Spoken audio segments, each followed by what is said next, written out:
Hola, ¿cómo están? Hoy vamos a continuar con la unidad 5, con el seminario 5 de Lacan, que se llama Las formaciones del inconsciente. Hoy vamos a dar la clase 2 del seminario, ¿no?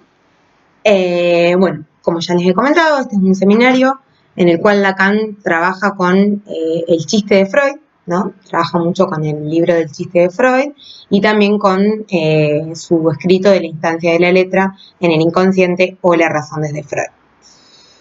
Del mismo modo, es un seminario que se llama Las formaciones del inconsciente, por lo tanto, Lacan comienza teorizando sobre el chiste para ir abordando diversas formaciones del inconsciente, ¿no? Como pueden ser un lapsus, un olvido. Por eso, en la clase de hoy vamos a adentrarnos en otras formaciones del inconsciente, además del chiste, ¿no? Siempre siguiendo a esta vía del chiste, ¿no? Acordémonos que Lacan en la clase 1 dijo que el chiste era la formación del inconsciente en algún punto más importante para hacernos notar esta función del significante, ¿no? En la que podíamos captar muy bien esta función del significante y de la letra.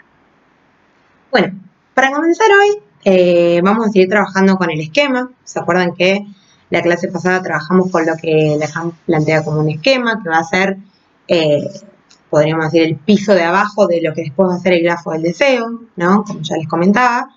Que en ese esquema hay dos líneas que transcurren de forma simultánea, ¿no? que tienen una direccionalidad, que tienen vectores, que Lacan las llama como funciones del significante, ¿no? Son dos líneas que se entrecruzan, que dijimos que una era la del discurso corriente y otra la cadena significante, ¿no? Bueno, para que lo recuerden, este esquema es así, ¿no? Bueno, este es el esquema que trabajamos la última vez para explicar los tres tiempos del chiste, lo pueden ir a rastrear en el video anterior, pero es lo que les quería comentar justamente, que lo que vamos a hacer hoy, que es un esquema, como todos los esquemas de Lacan, que Lacan se sirve de ellos para poder generar cierta formalidad, ¿no? En esto de cierta formalización respecto de la escritura, ¿no? Por dejar por escrito esto que él está transmitiendo por medio del decir, ¿no? Dejarlo por escrito, pero de ninguna manera esos esquemas funcionan como un modelo, ¿no? No son un modelo, en tanto no siempre se escriben así, digo, ¿no? No siempre se escriben a la medida en que Lacan lo presentó la primera vez, sino que Lacan justamente los toma como un recurso, ¿no? Algo que él de lo que se va a servir para retrabajar diversas cosas. Por eso mismo, hoy vamos a ver cómo estas distintas formaciones del inconsciente las podemos ubicar en el esquema, ¿no? Así como también yo les decía cuando vimos el esquema lambda, ¿no? Que Lacan después trabaja los casos clínicos de Freud, sobre todo el caso Dora, en relación a ese esquema. Bueno, ahora vamos a trabajar, por ejemplo, el olvido de Signorelli en relación a ese esquema, ¿no?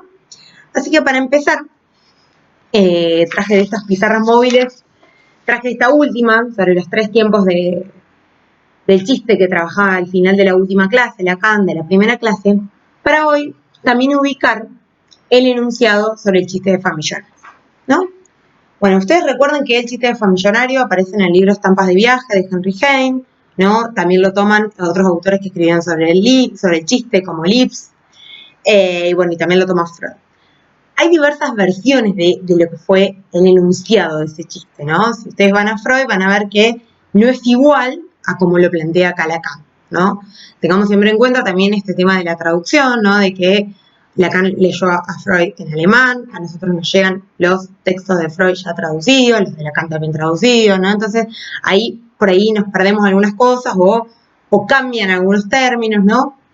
Por eso, digo, no se preocupen si ven alguna diferencia entre lo que estuvimos trabajando con Freud, cómo plantea él Famillonario en su libro sobre el chiste y cómo Lacan plantea acá Famillonario, ¿no?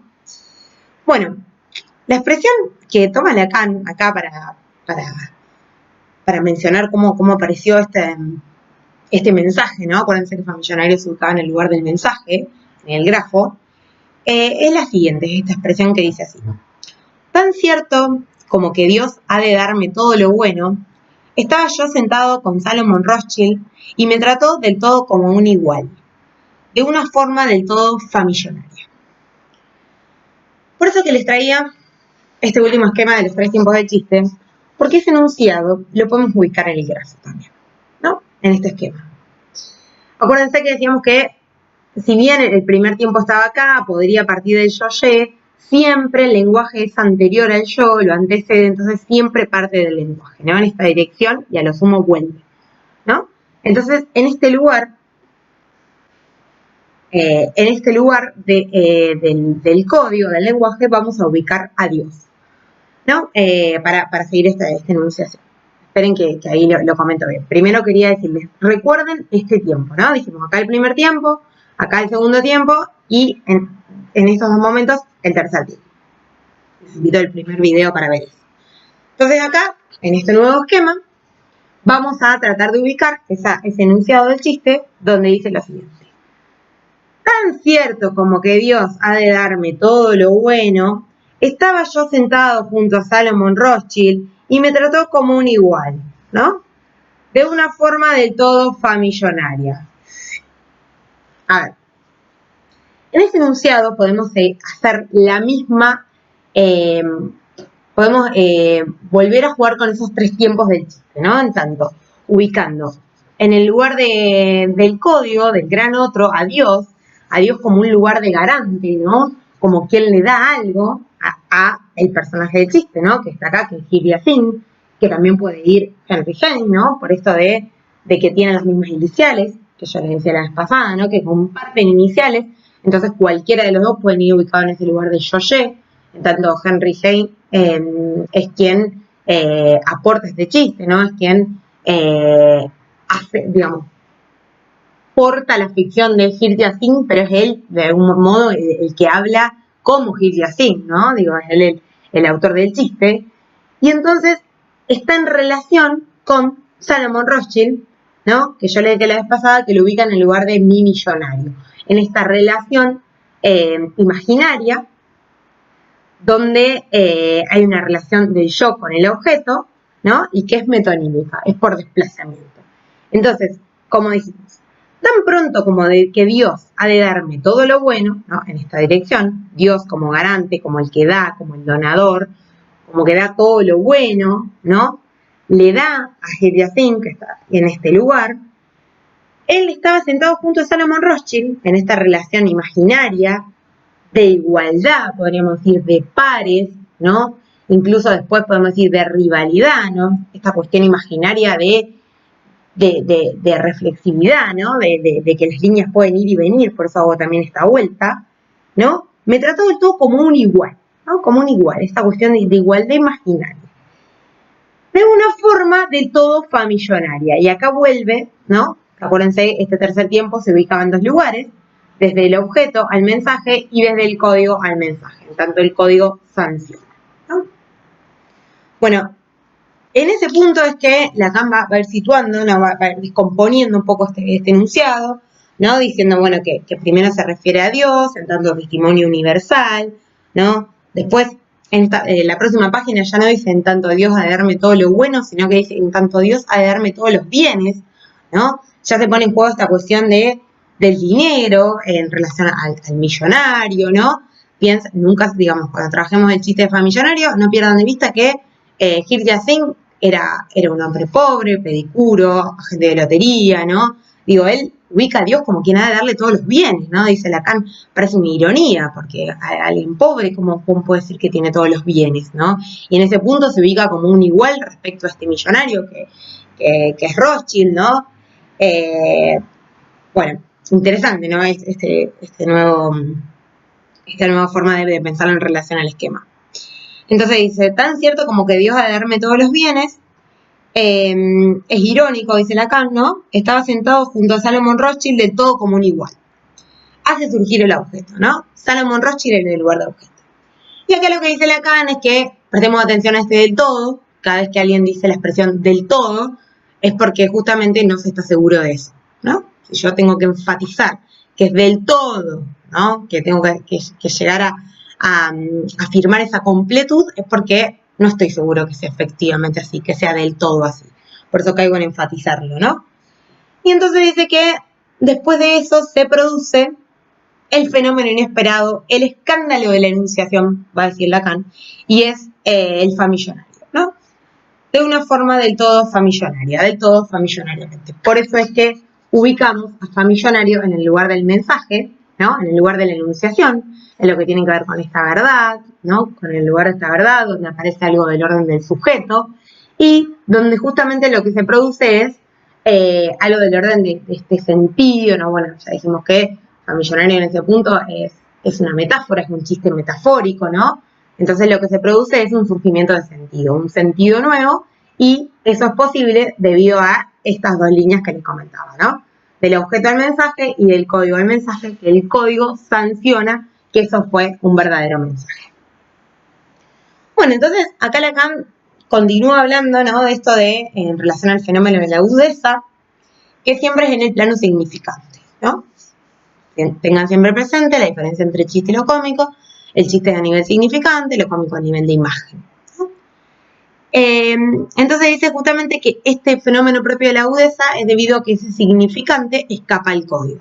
Como le decía, es un verdadero mensaje porque escapa al código, porque la palabra famillonario no existe en el código, ¿no? Eso quiere decir que escapa al código, que es un sentido nuevo, ¿no? Eso hace que sea un verdadero chiste, que el otro, en lugar del código, lo sanciona como un verdadero mensaje, porque es una novedad, ¿no? Es una palabra que no existía. Y eso causa gracia, causa risa, ¿no? En relación a esa condensación que se produce entre familiar y millonario. Entonces, justamente es que Lacan acaba de trabajar esto ¿qué pasa cuando algunas palabras no pertenecen al código o sí pertenecen al código, pero ya las dejamos instauradas de determinada manera que no nos llaman la atención, ya pierden ese efecto de sorpresa, ¿no? Entonces, nos va a traer algunos ejemplos, y un ejemplo que nos va a traer muy claro es el ejemplo de aterrado.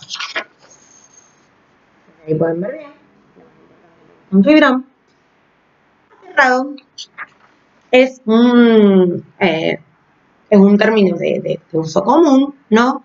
Que dice Lacan que le hizo ver a uno de sus colegas que cómo no se sabía el verdadero sentido de la palabra aterrado. Esperen que quiero que tratemos de seguirlo a la letra porque realmente es interesante, ¿no? Lacan está hablando justamente de la génesis de la lengua, ¿no? Cómo se instala de tal manera la lengua que después hay palabras que ya no nos preguntamos por el origen, por cuál es el verdadero sentido, ¿no? De dónde provienen, sino que simplemente las decimos. Dice que aterrado, en realidad, cuando decimos aterrado, posiblemente hagamos referencia a algo en relación a aterrorizado, ¿no? Cuando decimos aterrado, tal vez lo ubicamos como un sinónimo de aterrorizado, le damos ese sentido del terror, ¿no? Donde está en juego el peso del terror. Pero Lacan va a decir que el sentido original de la palabra aterrado en realidad es abatido. Abatido es el sentido original de la palabra aterrado, pero es un sentido que se perdió, podríamos decir, ¿no? Se perdió esta relación de aterrado con abatido. ¿Qué pasa? A ver. Como les subrayaba, ¿no?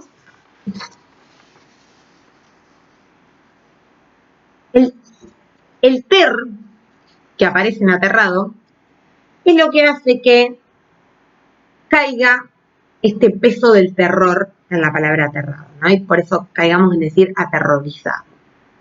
Lacan dice que en algún punto parecería que este terror contamina al aterrado, ¿no? Contamina la palabra aterrado. Por eso es que él va a ir a lo que es el sentido etimológico del término, aterrado, y quiere decir, se va a encontrar con que aterrado es poner contra la tierra, ¿no? Dice, poner contra la tierra, hacer tocar la tierra, poner tan bajo como la tierra, ¿no? Dicho de otro modo, consternar, ¿no? Los invito a que jueguen un poco con esto de este juego de palabras que se pone a trabajar acá Lacan en el seminario 5 y que vayan a buscar en el diccionario, ¿no? Justamente el significado de estos términos, y se van a encontrar con que, por ejemplo, consternar figura como sinónimo de abatido, ¿no? Digo ahí, ¿cómo aparece? Que consternar él lo define como etimológicamente en relación a aterrado, y eso nos lleva al sinónimo de abatido, ¿no? ¿Qué quiere decir esto? Que originalmente aterrado y abatido eran lo mismo. Pero lo que dice Lacan es que actualmente, por el uso de la lengua, por el uso que le damos a la lengua, ya no son lo mismo, ¿no? No son sinónimos aterrado y abatido, no decimos lo mismo cuando decimos aterrado o cuando decimos abatido, Sin embargo, dice Lacan que son lo mismo por su origen etimológico. Porque Lacan va a decir que la palabra batido significa lanzado al suelo, contra el suelo. No, bueno, si ustedes buscan también en el diccionario, va a decir algo así como pasar de una posición vertical a algo horizontal, ¿no? Tumbar algo, ¿no? Digo, fíjense esta relación del suelo a la tierra, de poner contra el suelo, de colocar contra la tierra, ¿no? En este punto es que aterrado y abatido son lo mismo. A lo cual, Lacan llega a la conclusión, que eso es lo que nos interesa, de que eso es una metáfora. Dice que aterrado sustituye abatido, ¿no? Acuérdense que cuando hablábamos de metáfora hablábamos siempre de una sustitución, ¿no? Pero no era una simple sustitución, sino que con una creación de sentido, ¿no? Necesariamente implicaba un sentido nuevo. Bueno, entonces, ¿qué pasa? ¿Cuál sería el sentido nuevo acá? ¿No? Si aterrado sustituye abatido, ¿cuál es el sentido nuevo? Lacan dice que ese nuevo sentido va de la mano de esta matiz del terror, ¿no? Este ter que me figura algo del orden del terror. Fíjense qué interesante cómo lo dice, ¿no? Al final de la página 35, si lo quieren seguir. Todo el interés de la cosa es subrayar que el terror es introducido por el ter que están aterrados. Dicho de otra manera, la metáfora no es una inyección de sentido, como si eso fuera posible, como si los sentidos estuvieran en alguna parte, donde quiera que sea, en una reserva. Si la palabra aterrado aporta un sentido nuevo, no es porque tenga una significación, sino en cuanto significante, ¿no? El sentido nuevo es a nivel significante. Es porque contiene un fonema que se encuentra en la palabra terror. Por la vía significante, la del equívoco y la de la homonimia, es decir, por la vía de lo más sin sentido que pueda haber, es como la palabra engendra ese matiz de sentido, ese matiz de terror, que introducirá, inyectará en el sentido ya metafórico de la palabra batido, ¿no?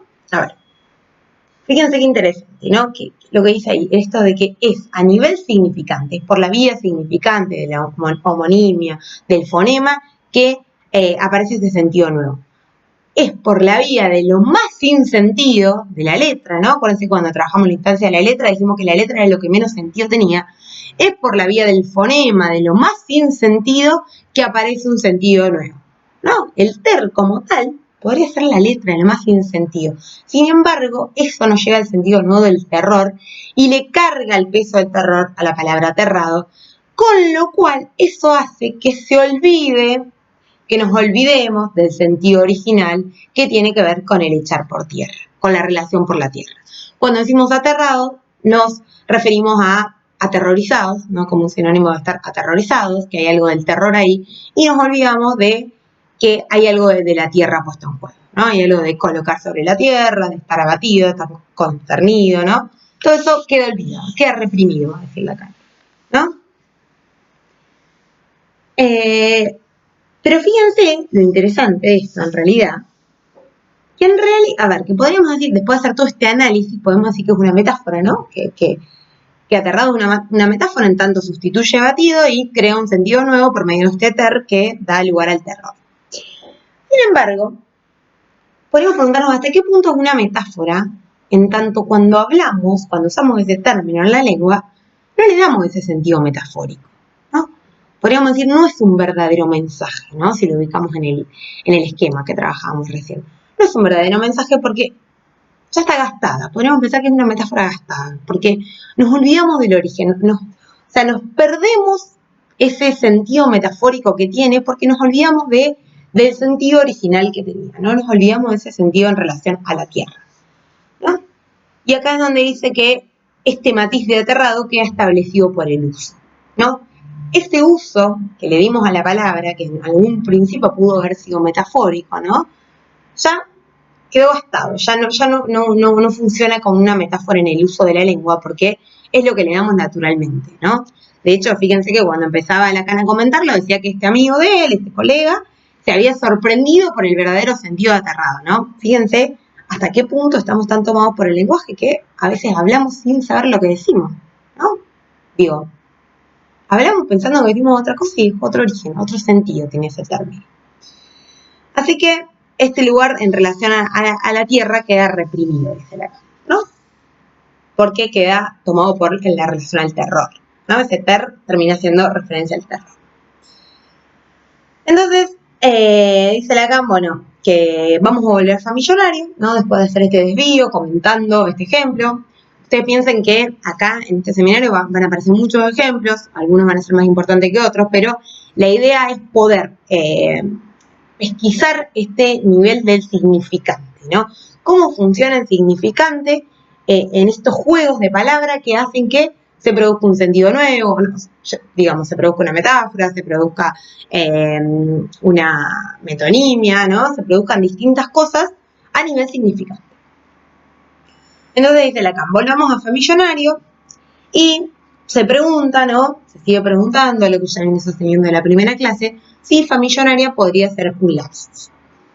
A lo cual va a dar un ejemplo de lapsus, ¿no? De algo que efectivamente fue un lapsus. Y acá va a trabajar algo que él, que apareció en el consultorio, ¿no? Un paciente de Lacan, dijo el siguiente lapsus, si se llega a leer bien, maritablemente, ¿no?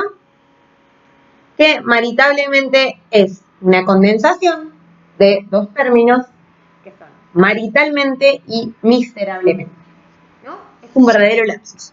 A ver, ¿qué pasa? Es un lapsus en tanto aparece una condensación ahí, ¿no? Es un encastre de dos palabras, ¿no? De maritalmente y miserablemente. Pero fíjense cómo lo dice Lacan. Lo interesante es que, a ver, acá Lacan se va a poner muy fino en tratar de diferenciar lapsus de chiste, ¿no? Él va a decir que excluye toda posibilidad de que el paciente haya querido hacer un chiste, ¿no? Dice, ¿qué lugar para el otro? ¿No? En esto del chiste, que acuérdense que hablábamos voy a buscarlo del original, ¿no? Donde también situados los lugares. Acuérdense que acá situamos el lugar del otro, la mayúscula, ¿no? Como el lugar del código, como el lugar que sanciona el chiste, ¿no? Por ejemplo, esta vuelta es donde se sanciona como un verdadero mensaje, como un chiste. Entonces, como siempre decimos, para que un chiste sea un verdadero chiste, tiene que aparecer una risa, la sanción del otro, ese otro que lo sanciona como chiste, y por eso este lugar de terceridad que hablamos en el chiste, a diferencia de lo cómico, ¿no? Un lugar de un tercero que sanciona ahí, ¿no? Un código al que se hace referencia, ¿no? Hasta el que cuenta el chiste, el que lo escucha y el que sanciona, ¿no? Este lugar del código que es el lugar de la sanción. Entonces, lo que dice Lacan acá es que esto se excluye la posibilidad de que este paciente haya querido hacer un chiste por el lugar del otro, justamente, ¿no? Porque este otro, que en este caso este lugar del otro está ocupado por Lacan, ¿no? Como analista, ocupa el lugar del otro, es un otro que no se ríe, ¿no? Dice, fíjense cómo le dice. Y ustedes no lo hubieran sabido si yo no hubiera sido en este caso el otro con mayúsculas, es decir, el oyente, y el oyente no solo atento, sino el oyente que entiende en el verdadero sentido del término. Sin embargo, una vez puesto en su sitio, precisamente en el otro con mayúscula, es un chiste particularmente sensacional y brillante. A ver, fíjense. Como lo que dice Lacan es esto, ¿no? Que en este caso, si él no hubiera sido ese otro, ese gran otro, que nos transmite a nosotros este lapsus, nosotros nunca nos hubiéramos enterado, ni podríamos decir si es un lapsus o no, porque quedaría en el análisis. Incluso puede pasar que en un análisis eso pase y no quede como lapsus, ¿no? Sí, fíjense cómo dice Lacan, este oyente, ¿no? Él está en el lugar de oyente y de analista, que entiende y que por eso reconoce que eso fue un lapsus e interviene sancionando que eso fue un lapsus, es que realmente puede ser un lapsus. Si un analista no entiende, desconoce, no escucha, eso pasa y el paciente ni se entera, o sí se entera y no se hace cargo de eso, ¿no? A eso es a lo que nos referimos cuando hablamos de escucha analítica. A eso nos referimos cuando decimos que el analista escucha, ¿no? Esa escucha es. Escuchar ahí qué pasó, ¿no? ¿Qué formación del inconsciente se sucedió ahí? ¿No? Eso fue un lapsus, se sanciona, ¿no? maritablemente, ¿no? Se le hace escuchar al paciente, ¿no? Que además, fíjense qué interesante, cuando en realidad cuenta Lacan que este es un paciente que no estaba casado y se quiso referir a su relación con su compañera, ¿no? Podemos decir con su concubina, en términos de maritalmente, ¿no? A modo de alguien que lleva una vida de casado con alguien que vive pero que no está casado, ¿no? Por eso decimos maritalmente. Y después fíjense qué divertido como le dice Lacan acá, ¿no? Debajo un adverbio en el que se conjugan perfectamente la situación de los casados y de los no casados, miserablemente, ¿no? Digo, ¿cómo apareció miserablemente en lo que él quería decir que era maritalmente y por lo tanto se formó maritablemente, ¿no? Entonces, volviendo a esto del lapsus, la diferencia del lapsus y del chiste, este analista como un verdadero oyente que entiende y que puede reconocer ahí que eso fue un lapsus, y por eso dice Lacan, como él nos lo cuenta a nosotros, podemos saber también de ese lapsus.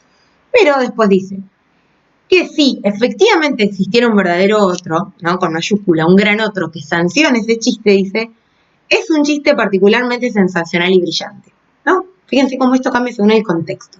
Si esto tal vez no fuera en el contexto de análisis, que no hay un otro que sanciona el chiste, ¿no? Si fuera contado en otro contexto, refiriéndose a este lugar de gran otro, como el código que sanciona el chiste, hubiera sido un chiste brillante, dice Lacan, ¿no? Efectivamente. Bueno, y a partir de ahí, Lacan va a comentar, ¿no? Va a volver a referenciar a Freud, diciendo que en Psicopatología de la Vida Cotidiana, este tomo de Freud, que siempre tenganlo a mano, ¿no? Cuando trabajamos estas cuestiones, en este tomo de Freud aparecen muchos ejemplos de este tipo, ¿no? Va a decir Lacan. Y eso nos va a llevar a trabajar el ejemplo de olvido más importante, el ejemplo canónico del olvido, que es el olvido de Signorelli. Bueno, los invito a que vayan a leer a Freud nuevamente, el olvido de nombres propios, es muy cortito, ¿no? La reseña, lo que le dedica Freud en Psicopatología de la Vida Cotidiana a Signorelli es muy cortito, pero es muy claro, ¿no? Si bien Lacan acá retoma muchas cosas, siempre que leamos en Lacan algo de Freud, traten de ir a Freud también, ¿no? Bueno, fíjense qué interesante. Acá va a comparar, así como venía comparando el lapsus con el chiste, ahora va a comparar este olvido de Signorelli con el chiste, ¿no? Lo que dice es que en el olvido del nombre, lo que pasa es que algo falta.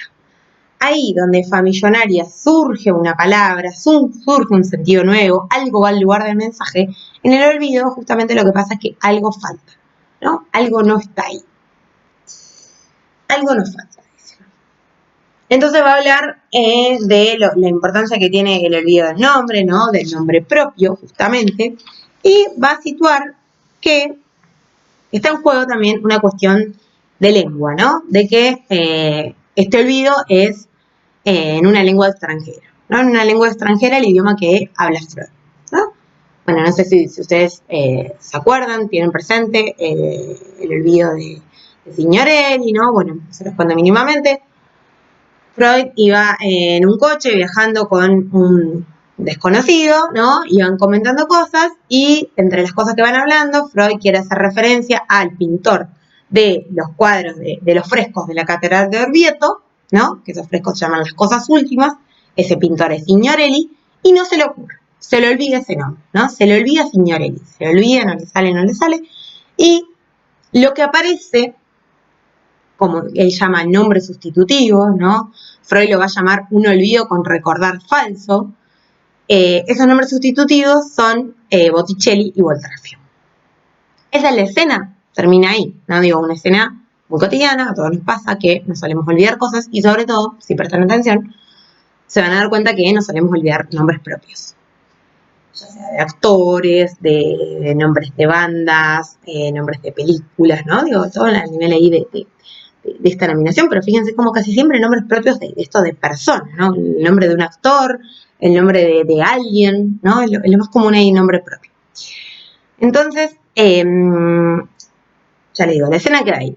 Lo interesante es lo que hace Freud después de esa escena, que es que él mismo analiza qué pasó con ese olvido, qué lo hizo olvidarse de ese nombre y sobre todo qué lo hizo ubicar a esos nombres sustitutivos y no otros, ¿no? ¿Por qué llegó a Botticelli y Voltacio, ¿no? Entonces, bueno, haciendo un poco de análisis, lo que va a decir Freud y también Lacan, ¿no? Con Freud, es que, por ejemplo, el Eli de Botticelli, acá es un pequeño esquema, no sé si va a funcionar mucho, ¿no? Acá traté de ir ubicando esto que aparece, ¿no? Para después lo vamos a ubicar en el gráfico. Como el Eli que aparece, porque acá lo que está muy en juego, ¿no? Ahora que podemos hacer un análisis más a la letra del que hizo Freud, son justamente los significantes que aparecen y los que no. Si ustedes se fijan, Signorelli, que es el nombre olvidado, es lo que falta en ese lugar, el Eli aparece en Botticelli y lo que no aparece es el Signor, ¿no? Eso ya nos da una pista. Que hay algo en el Signor que hace que Freud olvide el nombre Signorelli, ¿no? Es el Signor lo que no está evocado y lo que no le permite a Freud recordar el nombre del pintor Signorelli. Entonces, como decíamos, el Eli del nombre olvidado, Signorelli, aparece en Botticelli, ¿no? En ese punto es que, por eso dice Freud, le aparece Botticelli como nombre sustitutivo. A su vez, el Bo de Botticelli, que también aparece en Voltrafio, lo lleva a recordar una conversación que venía teniendo antes en el auto con este señor sobre Bosnia-Herzegovina, ¿no? Ellos venían comentando sobre las costumbres de los turcos cuando tenían una enfermedad terminal, iba al médico y el médico le decía, Ger, hemos hecho todo lo posible, ya no hay más nada que hacer, ¿no? Mejor dicho, quien era atendido por ese médico le decía al médico, Ger, sabemos que ha hecho todo lo posible, ya no hay más nada que hacer, ¿no? En esto de reconocer que el médico había hecho todo lo posible, pero bueno, está la muerte ahí, ¿no? Ya van a ver cómo hay un trasfondo de muerte en todo este olvido. Entonces, aparece el Bo de Bosnia-Herzegovina, aparecen los dos lugares en relación a esto que venían comentando antes de la costumbre de los turcos, de Ger, sabemos que ha hecho todo lo posible, todo lo necesario, ¿no? Entonces, aparece ahora la pregunta por el Ger, ¿no? Si aparece el Bo de Bosnia y Herzegovina, ¿qué pasa con el Ger de Herzegovina, del Ger de este lugar de señor, ¿no? Porque cuando hace referencia a esto que le comentan a los médicos, dice Ger, señor, sabemos que ha hecho todo lo que ha podido, ¿no? Hay acá, en este olvido, una cuestión de lenguas, por eso yo decía esto de la lengua extranjera. Hay una cuestión de traducciones, ¿no? Que en tanto Ger es señor, Signor también es señor, ¿no? Bueno, ya van a ir viendo qué pasa con eso. Y la otra parte, ¿no? Fíjense cómo Freud va descomponiendo, la otra parte de Voltrafio, ¿no? La otra parte de Voltrafio dice que lo relaciona con Trafoy, que Trafoy es una localidad en la cual Freud recibió la noticia de que un paciente de él se había suicidado por impotencia sexual. Van a ir viendo cómo el trasfondo de este olvido en realidad es muerte y sexualidad, ¿no? Porque dice acá Lacan que a Freud la muerte lo toca desde dos lugares, ¿no? Por un lado, este lugar del médico que no pudo hacer algo, ¿no? Que tuvo un límite, que no pudo hacer ahí nada, ¿no? Pensando en este paciente que se suicidó. En ese sentido lo toca directamente, dice Lacan, en lo personal, el tema de la muerte. Y por otro lado, en relación a lo que tiene que ver con esta perturbación sexual, esta impotencia sexual por la cual este paciente muere, ¿no? Tengamos en cuenta que Freud ya estaba bastante mayor, ¿no? Digo, había una cuestión ahí del tema de esa imposibilidad sexual en relación a la muerte que se le jugaba también. Así que en ese punto es que Lacan va a situar al Ger como la muerte, ¿no? Como el Ger absoluto, dice. Y acá Lacan va a diferenciar dos términos en alemán, ¿no? Que los toma de Freud, que son, no sé si los voy a pronunciar muy bien, Unterdrang y Verdrang, ¿no? Verdrang. Unterdrang podríamos traducirlo como lo suprimido, lo caído a las profundidades, dice Lacan, y la Verdrang es la represión, ¿no? La Verdrang, la habrán escuchado, ¿no? Es lo reprimido. ¿Cómo va a diferenciar Lacan en este olvido qué cae en el lugar de lo reprimido, qué cae en el lugar de lo que está caído en las profundidades, ¿no? Cómo no es lo mismo, ¿no? Y no es lo mismo lo reprimido de lo olvidado tampoco. Entonces, está, bueno, este trasfondo de muerte, como decíamos, y va a ubicar que este Ger, justamente, el Ger absoluto, la muerte, va a ser va a tener este lugar de Unterdrang, ¿no? De lo suprimido, de lo caído en las profundidades. Y dice que eso, ese Ger, se larga a otra parte, al lugar del objeto metonímico, ¿no? Ahora lo vamos a ubicar en el gráfico. Y por otro lado, va a tomar, como acaba de hacer acá, ¿qué pasa con el signo? ¿No? Como les decía, el signo no aparece. Si ustedes ven, aparece Lely, aparece Lely, del señor Lely, que no aparece ese nombre, y que falta, aparece Lely, que pertenece a ese nombre, ¿no? Por relación. Otra cosa importante que no les dije es que estos dos nombres aparecen, si bien son nombres sustitutivos, no son a nivel metafórico, ¿no? Son sustitutos a nivel metonímico. Fíjense cómo les dice acá la K. Dice, es una aproximación metonímica. Son nombres sustitutivos Botticelli y Boltraffio. A nivel de una formación, no ya de sustitución, sino de combinación. Fíjense cómo los ubica. Bien a nivel metonímico por el desplazamiento, ¿no? Por desplazamiento y por combinación, es que a Freud se le ocurren esos nombres sustitutivos, ¿no? Los llamamos sustitutivos, en tanto van a aparecer en reemplazo, podríamos decir, de Signorelli, pero no lo sustituyen a nivel metafórico, porque Freud sabe que ese no es el nombre, ¿no? Digo, algo que dice constantemente Freud en su texto es que él sabe que esos nombres que se lo vienen que son incorrectos, no son el nombre buscado, ¿no? Entonces por eso hay un desplazamiento metonímico ahí de combinación. Y Freud se pregunta por qué se le ocurrieron esos nombres y ahí es que hizo todo el análisis que comentábamos recién, ¿no? Pero entonces están a nivel metonímico. Entonces, como les decía, el Eli aparece en Botticelli, es el Signorelli. El Bo aparece en ambos, ¿no? Botticelli y Boltraffio, tiene que ver con Bosnia y la costumbre de los turcos.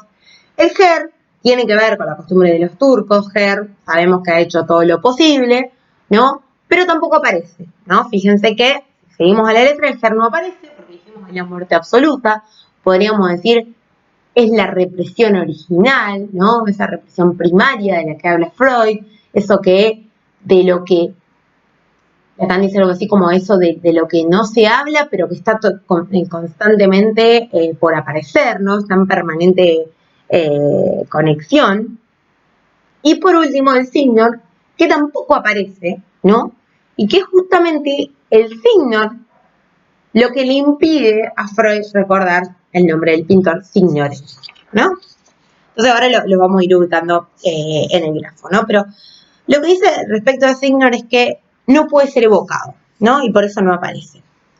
Justamente es el Signor lo que queda reprimido, ¿no? Este lugar de Verdrang, ¿no? De Verdrang. Es lo que queda reprimido. Y acá, lo que se va a preguntar Lacan es si en este olvido de Signorelli, ¿qué pasa con estos dos términos, de Ger y Signor? ¿Qué pasa por su relación de traducción? ¿No? Porque dijimos que ambos se traducen en esto de señor, ¿no? Digo, ¿qué pasa esto de que son lo mismo, pero los ubicamos en distintos lugares, ¿no? Al Ger en el lugar de lo suprimido, de los caídos en las profundidades, y al Signor en el lugar de lo reprimido. Entonces Lacan se pregunta si ahí hay una sustitución, y en ese caso, si esa sustitución es metafórica, ¿no? Se pregunta si hay una metáfora en este olvido de Signorelli. Si ustedes van siguiendo la lectura de Lacan, van a ver que un poco se van a marear, porque primero, él va a decir que hay una sustitución, pero no hay una metáfora, ¿no? Él va a llamar que hay una sustitución heterónima, que llama, ¿no? Que heterónima quiere decir que hay una proximidad semántica entre los dos términos, ¿no? Dos términos que no tienen nada que ver, no digo a la letra, no hay fonemas en relación, pero sí en términos semánticos son similares, están aproximados, ¿no? Entonces él primero va a decir que hay esta sustitución heterónima, ¿no? Que dice que es una forma que pasa siempre en la traducción, ¿no? Dice que en todas las traducciones se trata de sustituciones heterónimas y dice que no es una metáfora. Y ahí Lacan enfatiza esto de que no siempre que hay una sustitución hay una metáfora, y no siempre que hay combinación hay metonimia, ¿no? Digo, eso es importante para que lo tengamos en cuenta. Pero, después, por eso digo que acá es donde se van a marear, Lacan va a decir que sí podría ser una metáfora, ¿no? Fíjense, dice, les había dicho provisionalmente que en la sustitución de her por signor no había metáfora, sino simplemente sustitución heterónima.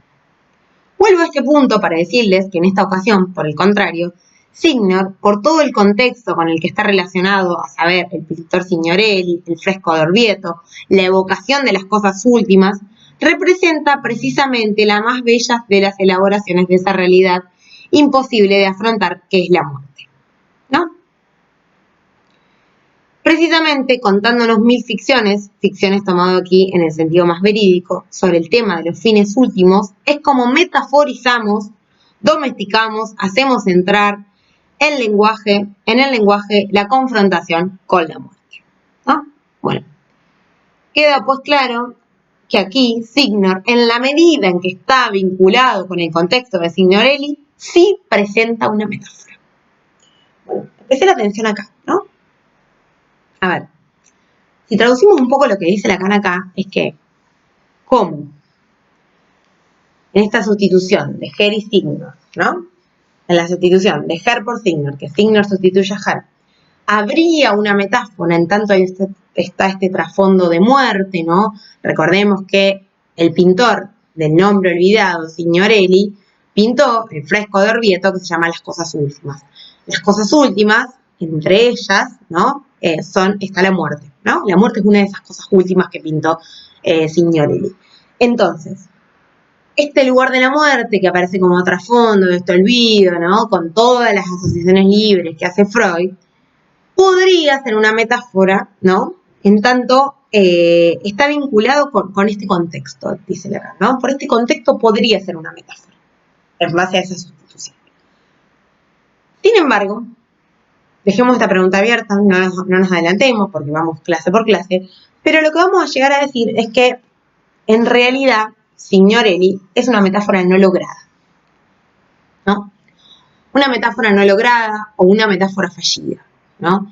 En tanto pudo haber una intención metafórica ahí en este reemplazo de her y signor, ¿no? Pudo haber ahí una intencionalidad metafórica, pero no fue lograda en tanto no apareció nada, ¿no? Esto que yo le decía.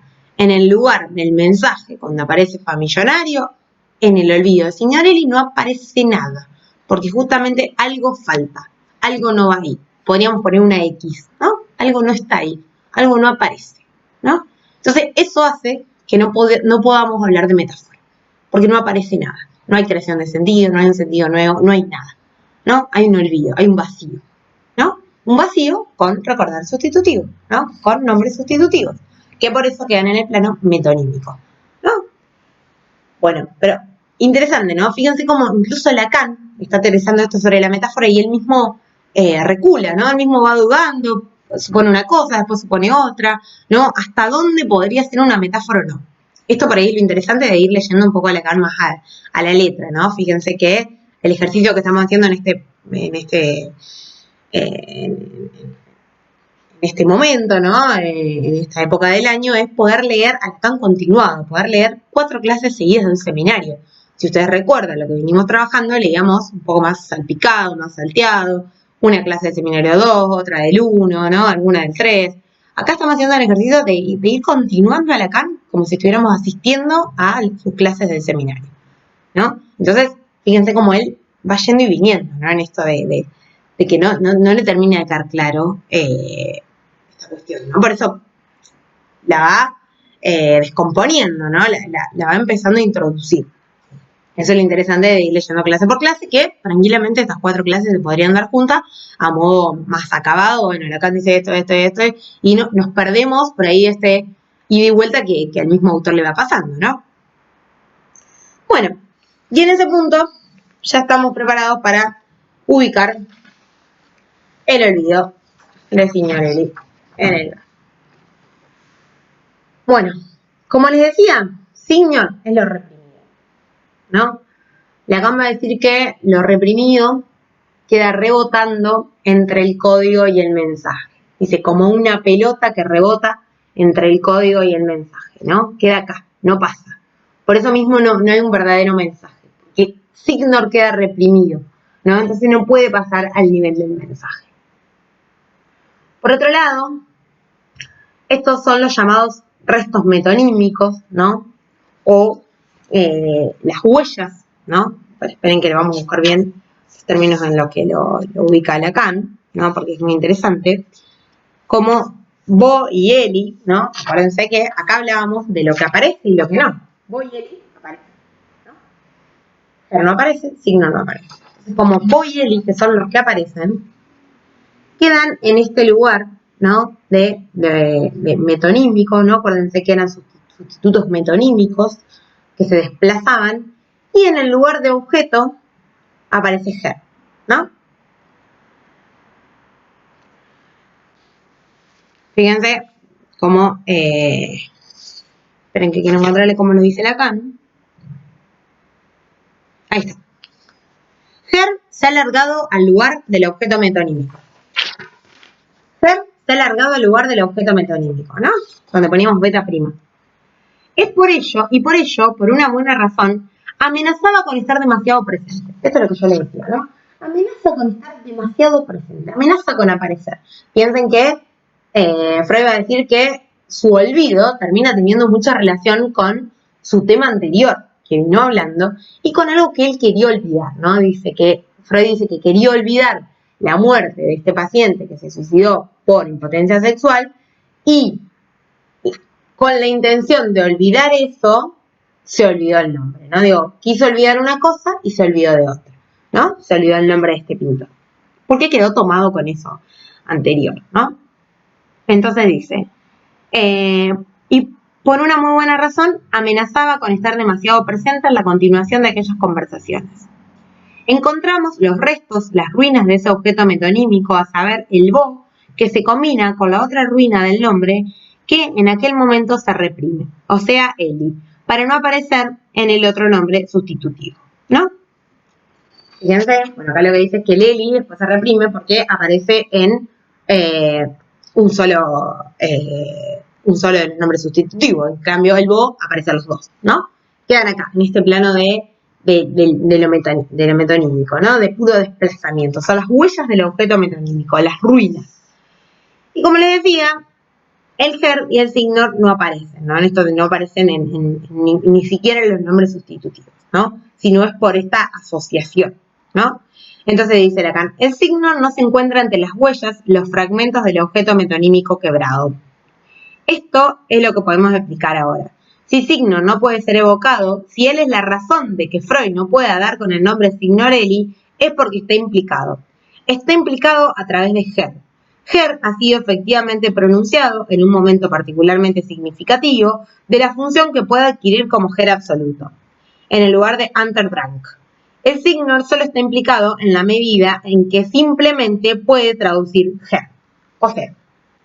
Por eso yo les decía que podemos ubicar al Her como esta represión originaria, primordial, ¿no? Porque está en este lugar de qué es lo que realmente está implicado, ¿no?